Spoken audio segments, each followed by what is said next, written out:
Det her, det er vores Kerlak Stratus massagestol. Og i den her video, der har jeg tænkt mig at vise dig præcis, hvordan den skal betjenes.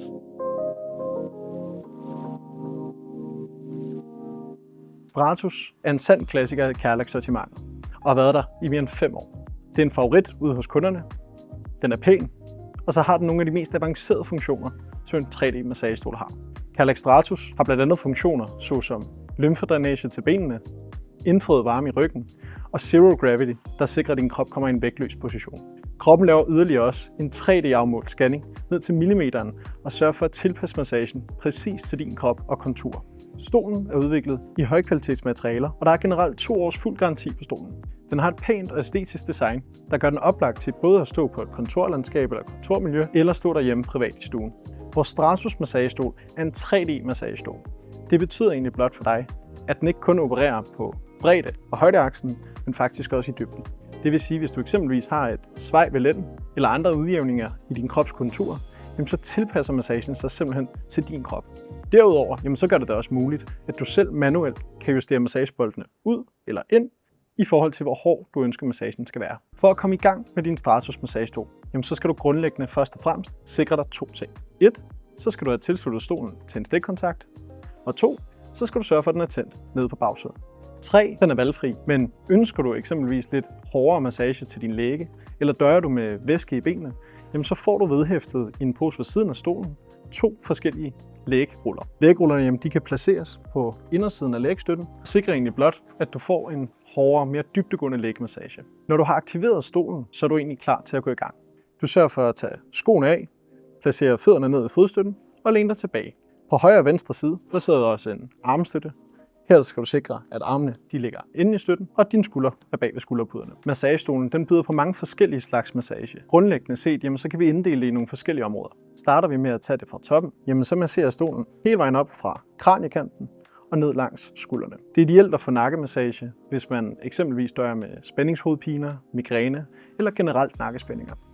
Det kunne også godt være, at du arbejder på kontor til dagligt, eller af anden grund generelt døjet meget ved nakke- og skulderregionen. For at sikre, at du får en dybdegående nakke- og skuldermassage, så kan du fjerne nakkepuden og nakkestøtten, og det sikrer egentlig bare, at massageboldene de vil være mere dybdegående, og du vil kunne mærke den ordentligt. Massageboldene de fortsætter ned langs nakken, ned langs skuldrene og mellem skulderbladene.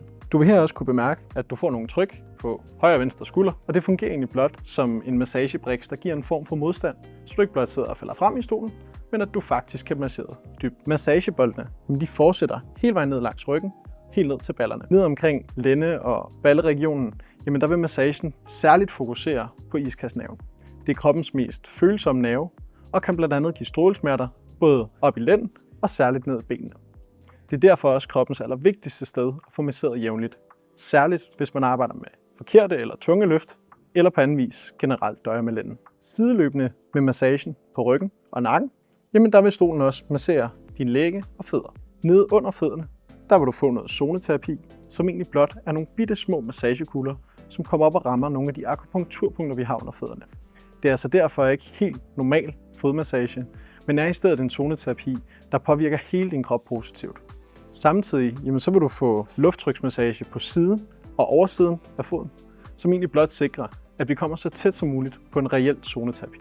Massagestolen vil også give nogle klem og tryk på både lægge og arme, og det er en form for venepumpemassage. Venepumpemassage har en masse særlige og fantastiske funktioner for kroppen.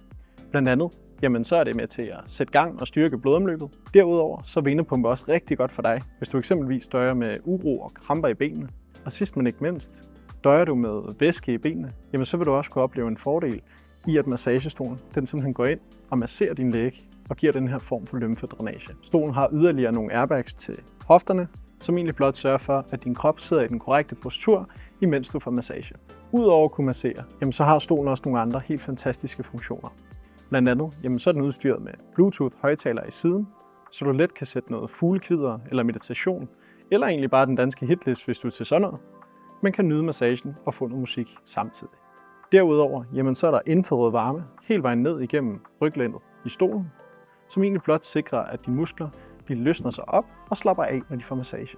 Vi anbefaler generelt, at man starter et program ud ved, at man tager noget infrarød varme de første 5-6 minutter, og man derefter slår det fra efter behov. Sidst men ikke mindst, så har stolen også 2 forskellige Zero Gravity funktioner, som egentlig blot er funktioner, hvor man kommer tilbage og ligger med knæene i hjertehøjde og ligger i en vægtløs position. Zero Gravity er en helt fantastisk position, der ikke kun sætter gang i blodomløbet, men faktisk også giver dig en vægtløs fornemmelse og en stilling, du kan ligge i timevis uden at opleve en sovende fornemmelse i kroppen.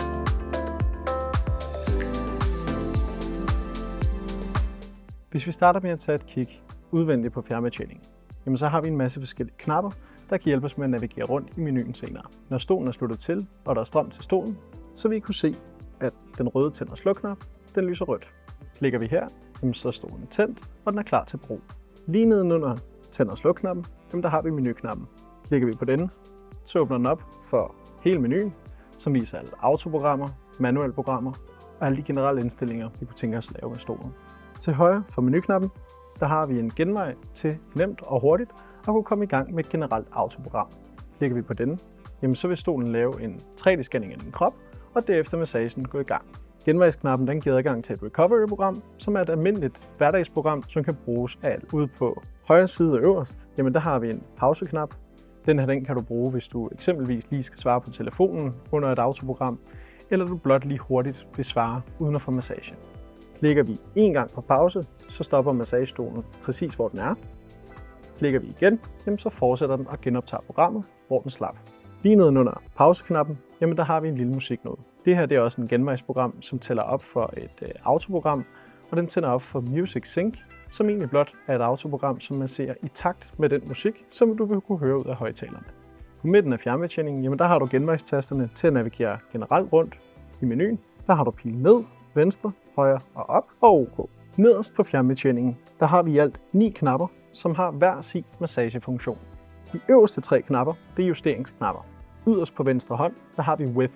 Den her knap, den er med til at justere bredden, hvis du får banke, tap eller knock massage, og egentlig bare med til at sige, jamen, hvor bredt og snævert den skal ramme din ryg. I midten har vi intensitetsfunktionen, eller 3D-knappen. Den her, den har i alt 4 forskellige niveauer, og kan egentlig blot skrue op eller ned i forhold til, hvor dybt massagebolden skal gå. Har du valgt et autoprogram og synes, at det er lige hårdt nok til din tand, så kan du altså her klikke indtil du kommer tilstrækkeligt langt nok ned på et 3D-mode. Øverst til højre, der har vi intensitetsknappen. Intensitetsknappen den er også med til at styre massageintensiteten i al den lufttryksmassage, som der er i massagestolen. På samme måde som 3D, jamen så har vi henholdsvis 3 forskellige niveauer, hvor der vi egentlig blot kan klikke op eller ned. Lige under intensitetsfunktionen, jamen der har vi den første elevationsknap. Den her knap, den skal du blot holde inde, og så sørger den for, at ryggen og hele massagestolen drejer elevationen opad. Vi anbefaler generelt, at hvis du synes, massagen er for hård, at du automatisk eleverer den lidt opad, da du dermed vil have mindre kropsvægt ned mod massagen, og massagen dermed vil føles blødere. Omvendt lige under den, jamen så har vi ryg tilbage, og det her det er egentlig blot med til at sikre, at du kan lægge massagestolen langt nok tilbage i ryggen, i forhold til hvor langt du kunne tænke dig at lægge ned. Ønsker du at lægge helt tilbage, eller komme ned i Zero Gravity-funktionen, jamen så kan du også klikke henholdsvis 1 eller 2 gange på Zero Gravity-knappen, der sidder nede i bunden i midten af fjernbetjeningen. Ønsker du eksempelvis udelukkende at få venepumpsmassage til benene og zoneterapi under fødderne, jamen så kan du altså aktivere den her funktion, og dermed så får du ikke noget massage på ryggen. Helt ude til venstre, jamen der sidder 2 elevationsknapper, ben op og ben ned. På samme måde som ryggen, jamen så holder du blot knappen inde og slipper, når du synes, den er på den ønskede position.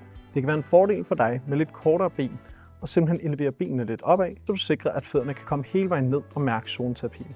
For dig med lidt længere ben, så kan du først og fremmest presse dine fødder fremad, dermed vil fjederen nede ved fødderne give sig, og de er stadigvæk ikke helt lange nok, jamen så kan du også gå ned og simpelthen køre benene lidt nedad. Når du er tændt for et autoprogram, er i gang med en manuel massage, eller på anden vis er i gang med at bruge stolen, så vil du altid kunne se den her hovedmenu. Hovedmenuen den beskriver præcis, hvad stolen er i gang. Du vil blandt andet kunne se hastighed, du vil kunne se bredde, intensitet på luftmassagen, og ude til højre, der vil du også kunne se 3D, eller altså dybden på massagerullerne. Du vil også kunne følge med i, hvor den masserer, om du har aktiveret lufttryksmassagen til armene, fødderne osv. Når vi har klikket ind i hovedmenuen, der vil du her kunne se 6 undermenuer, som alle sammen er med til at sætte indstillingerne eller sætte gang i massagen i stolen. Øverst og som standard valgt, der vil du kunne se alle autoprogrammerne i stolen. Der kan du blot her med piltasterne navigere rundt og finde det autoprogram, du ønsker. Vær opmærksom på, at der også nederst på siden er en special-knap, hvor vi har gemt yderligere specielle autoprogrammer. Når du skal vælge et autoprogram, som er godt til dig, så anbefaler vi, at du prøver dig lidt frem og finder ud af, hvad din krop bedst kan lide. Går vi tilbage og kigger lige nedenunder autoprogrammerne, der har vi her alle de manuelle funktioner. Her der kan du selv manuelt gå ind og justere præcis det, du ønsker i stolen. Du kan eksempelvis aktivere lufttryksmassage til armene, benene, eller ønske noget helt generelt og konkret nakkemassage.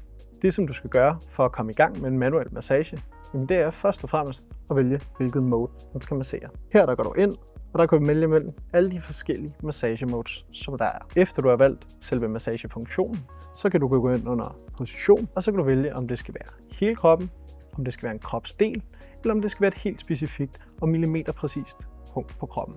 Vi anbefaler dig særligt at bruge den manuelle massage, hvis du eksempelvis ønsker noget med nakkemassage. Det kan være, at du eksempelvis har taget et kvarters autoprogram, og nu ønsker at slutte af med 5 minutters præcis nakkemassage. Her der går du altså ind, vælger det mode, du godt kunne tænke dig, så går du ned og vælger Fixed Point, og justerer det efter med piltasterne op og ned, og giver slip, når du ønsker, at den skal fortsætte der.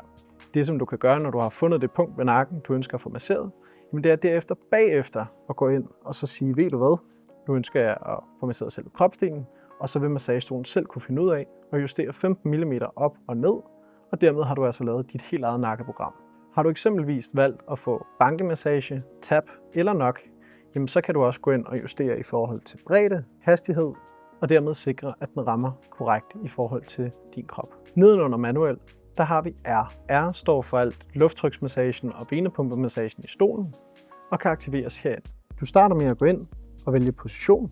Der har du mulighed for at vælge alt lufttryksmassage i stolen, blot overkroppen, blot underkroppen, eller på anden vis personalisere det til dine ønsker. Efter du har valgt selve positionen, så kan du gå ned og vælge intensiteten i forhold til, hvor hårdt lufttryksmassagen skal være. Her der har du 3 forskellige niveauer, som også er de niveauer, som du kan indstille på genvejstasten. Lige nedenunder R, der har vi også en menu til roller, som altså er zoneterapien neden under fødderne. Det kunne være relevant at kigge ind i den her undermenu, hvis du eksempelvis ikke ønsker zoneterapi under de almindelige autoprogrammer. Der er som standard i alle autoprogrammerne i stolen indbygget zoneterapi, så du skal altså selv manuelt gå ind og slå det fra, hvis ikke du ønsker at have det på. Du har 2 forskellige muligheder for at styre intensiteten, og så har du en tredje mulighed for helt at slukke for zoneterapi. Nedenunder roller, der har du også muligheden for enten at tænde eller slukke for den indfødede varme i stolen. Når den indfødede varme er tændt, så vil du ude på standardskærmen kunne se 3 røde bølger, lys rødt, bag personen, der får massage. Den nederste undermenu, det er de generelle indstillinger. Det eneste, du skal kigge på her, det er egentlig blot timeren, hvis det er noget, du ønsker at justere. Her der kan du altså selv frit vælge, om du skal have massage i 10 minutter, 20 minutter eller en halv time. Det kunne være relevant for dig, hvis du eksempelvis er en arbejdsplads, og I ikke har så lange pauser, eller hvis I er en lidt større familie, og I let skal kunne skiftes mellem at bruge massagestolen. Når du er færdig med at få massage i stolen, så klikker du blot på den røde tænd og sluk-knap. Du venter her til stolen kører hele vejen op og står, og først der træder du ud af massagestolen. Det var altså en komplet gennemgang af selve fjernbetjeningen på vores Stratos massagestol.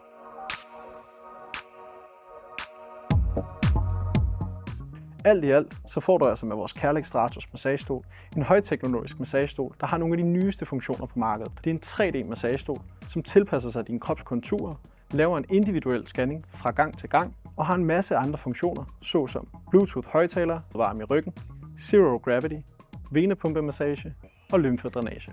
Vi håber, at den her video var med til at give dig et billede af, hvordan du kan betjene din Stratos massagestol. Hvis du har nogle spørgsmål, så er du altid velkommen til at ringe direkte ind til os. Vi sidder her trods alt for at hjælpe dig.